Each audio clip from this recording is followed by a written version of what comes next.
კონკურენციის თელი ხიბლი რა არის, აქედან დავიწყოთ.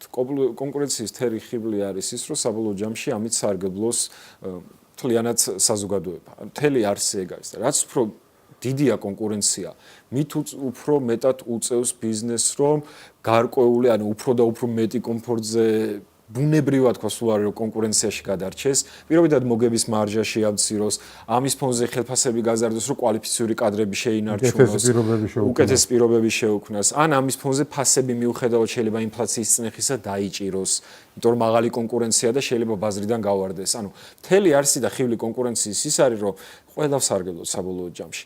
ის ბიზნესიც ვინც რჩება, ისიც სარგებლობს, მაგრამ მთავარი არის ის, რომ აი პორტერის ხუთი ძალა რაც არის, ეს მეთოდოლოგია, ანუ ერთ-ერთი მთავარი ხო არის ადამიანების ან მომხმარებლის ძალაუფლება და სრულად საბაზრო ეკონომიკის დროს, სადაც კონკურენტული გარემოა, მომხმარებლის ძალაუფლებაა რეალურად. ან მომხმარებელი იგივე შრომით ნაწილშიც კი, შრომით ბაზარზეც კი, ჩვენ უფრო მეტი ძალაუფლება გვაქვს.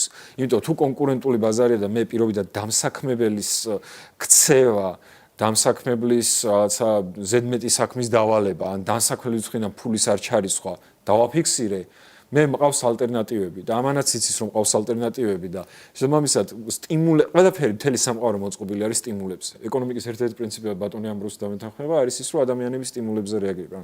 მთელი ჩვენი სამყარო არის მოწყობილი სტიმულებზე და შესაბამისად საბაზრო ეკონომიკა ამ სტიმულებს წარმოშობს. უფრო მარტივად ჩვენ მაყურებლისთვის რო გასაგები იყოს. საბაზრო ეკონომიკის დროს ყველა ვართ ერთმანეთისთვის მნიშვნელოვანი და საჭირო და ყველაფერს ვაკეთებთ იმისთვის რომ ერთმანეთი შევინარჩუნოთ.